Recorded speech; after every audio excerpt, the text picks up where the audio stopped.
Hey, good afternoon, everyone. This is Paul Swenison, the world's newest millionaire.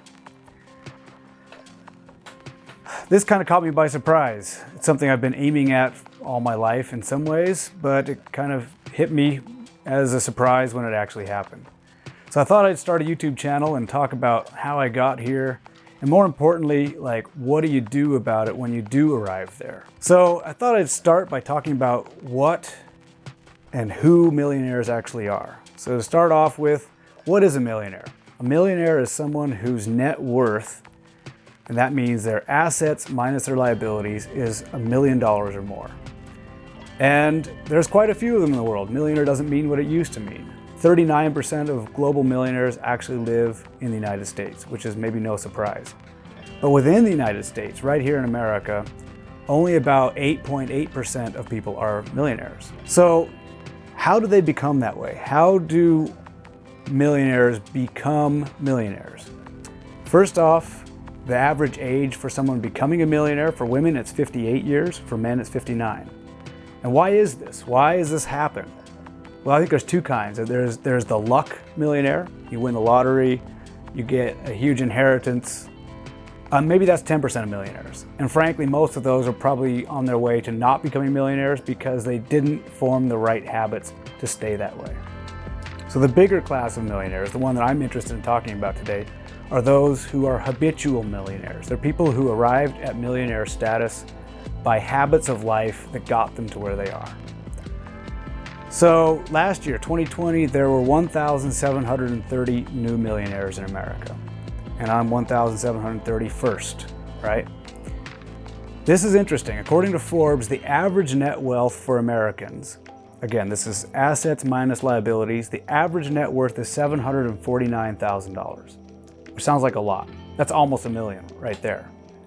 But the trick is that the median, i.e. the exact middle of the population curve, the net worth for the middlest of middle class is actually $121,000. So what that tells you is there's an enormous income inequality, that the average wealth is shifted disproportionately upwards towards the top end by the ultra rich.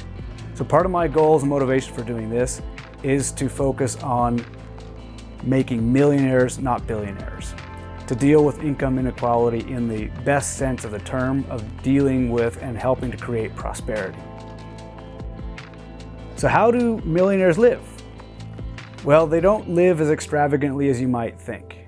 For instance, I'll take my case, not because I'm trying to brag, but because I want to explain that millionaires are regular people. So for instance, in my case, I drive a 2016 Yukon. This is a nice car. It's the newest car I've ever had, actually, in my life. But that's fairly old on the market. I've never owned a brand new car. I have a 2008 Ford F-250, which is, I'm actually getting ready to sell it because it's just sitting in the garage and I need to turn it into an asset instead of a liability. And my wife drives a 2006 Volvo. It's not super slick, but it's pretty safe and pretty solid, pretty reliable. I live in a decent house. It's a nice house by most metrics, but it's not a mansion. This is not ridiculous. And believe it or not, I'm a millionaire, but I rent my basement out. I've got someone living in my basement. I can hear them cough, but that's a choice I make because that's what millionaires do. My daughter lives in the attic, which I'm working on right now as we speak. My shorts this morning were safety pinned shut because I broke the button and I don't want to buy brand new shorts, right? This is not to say that I'm living this hyper frugal life. It's just to say that there are habits of life that help you gain assets and reduce liabilities, right? I don't own a television. Never had a television in my life. I stream things on YouTube and on Netflix, but I don't have a 54-inch flat screen TV. Things that do seem extravagant, things that make achieving millionaire status, I think, worthwhile, are that I've done a ton of travel. I've been to 58 countries and counting. I've got experiences, photo albums this thick. To me, that's where I want to spend my wealth, is on generating experiences that I can live with, that I can share, that I can reminisce about. That's super cool to me. I've been to Pakistan, Afghanistan, Switzerland, South Africa, you name it, I've been there, and I love that, and I want to do more of that. Now that I'm a millionaire, I want to do even more than I have in the past. but I do it smartly, and I'll get into that in further episodes. Being smart about your wealth is the key to being a millionaire. Something else extravagant, I own a second home, right? I own a second home in Arizona. It's a getaway cabin, nice place, not hyper extravagant, but it's nice. These are the reasons that you might want to become a millionaire, is to have the freedom and the luxury to do these kinds of things. So I think I want to leave it with the key difference in a millionaire's life. What differentiates them from the average American is that they are free, that they have freedom to control their own time. And time is the thing that I really want to emphasize here. You only have X number of seconds in a day, and some of those are spent sleeping. What do you do with the rest of your time? Do you spend it in a cubicle working for the man, trying to punch some clock just so that you can afford your newest car payment or the newest whatever it is? Or do you control? Are you in charge of your own financial life? Millionaires live where they want, they do what they want. And by the way, they're not retired, right? People talk about financial independence or retiring early, but what does retirement mean? Like, why would you want to retire if that meant sleeping on the couch all day, right? Retirement to me means not having to work for someone else, but doing something meaningful and constructive with your time. For me, that's building things and solving puzzles. I'm doing a dissertation in 16th century Spanish history because I just love it. I find it fascinating to read these old documents and piece together these puzzle pieces. Like I said, I'm working on my attic, working on my house. I love building things, doing woodworking. These things matter to me.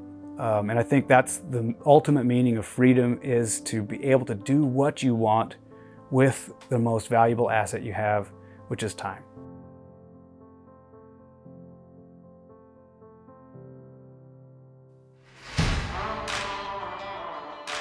Okay, for your very first action item. If you don't already know it, and I mean really know it, do a rough approximation of your net worth. Surprisingly few people actually know this number. In fact, I'm going to bet that more people know their credit score than their net worth. This is bad. In fact, it partly gets at why our country is so unequal. Your credit potential as a mindless consumer is prioritized over your wealth as a free individual. Knowing your net worth is critical to helping you manage your way to financial freedom. They say you can't manage what you don't measure, and running a net worth assessment is a great tool for giving you a scorecard to work from. Think of it as the opposite of a weight loss program. You are actually trying to gain financial weight through time based on your habits. Instead of a bathroom scale, your net worth is your way to measure your progress. It's actually a super simple calculation. The equation is this: net worth equals assets minus liabilities. It may sound weird, but literally every tangible element of your life can and should be put into one category or another, asset or liability, no exceptions. Do this exercise right now on the back of an envelope and at least get a ballpark figure. Don't let perfection be the enemy of good enough. It'll take you maybe 5 minutes. Take your first step today, right now. Okay, I'm going to go into some detail about what assets and liabilities are, since they sound a little technical and scary to some people just starting out. They did to me. If you know their definitions cold, skip ahead to the net worth calculation. For those of you who don't, let's talk about assets. Assets are valuable things that produce money or have value in the world. If you inherit a 16th century Vermeer, that's an asset because you can sell it on the market and turn it into money. If you buy a brand new $120,000 Ferrari, meanwhile, it may seem like an asset, but it's actually probably a liability.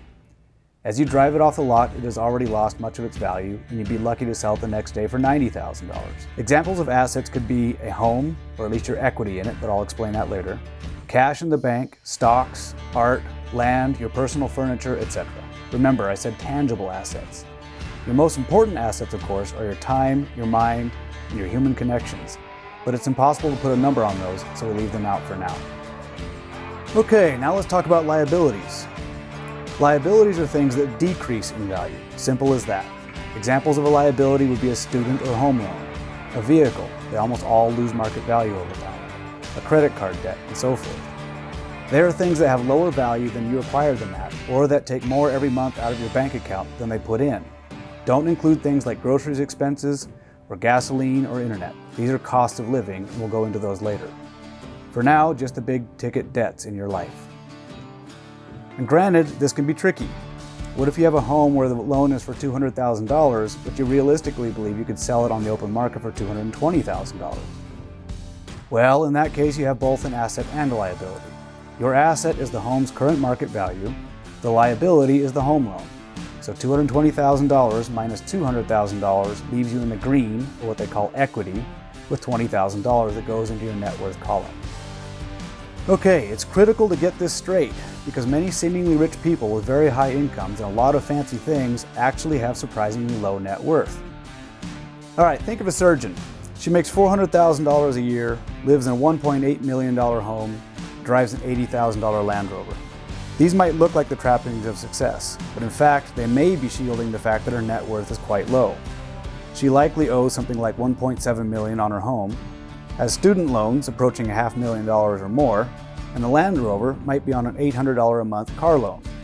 Having stuff, no matter how shiny and expensive looking, does not directly equate to high net worth. Don't get suckered by appearances. So, back to net worth. Net worth is found by taking your total assets, subtracting your total liabilities, and what's left, even if it's negative, is your net worth. So let's run an example. Say you're a recent college grad. You have $20,000 in student debt, a car your parents gave you worth $8,000, and all your stuff, like iPads, couch, dishes, and so forth, is worth maybe $2,000 if you sold them on Facebook Marketplace. What's your net worth? Well, it's minus $10,000. Your assets, $8,000 car plus $2,000 worth of stuff, is $10,000.